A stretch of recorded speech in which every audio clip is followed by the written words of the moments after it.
घरी दम निघाला की उगा उलसा.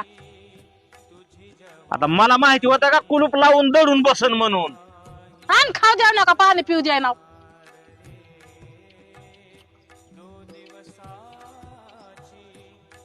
लई विश्वास होता त्यांना. अगं 2-4 दिवस झालं मी त्यांना फोन करतो, देतोच देतोच देतोच म्हणल्या, मग काय करायचं तुम्ही? मग कुठं काढला आता?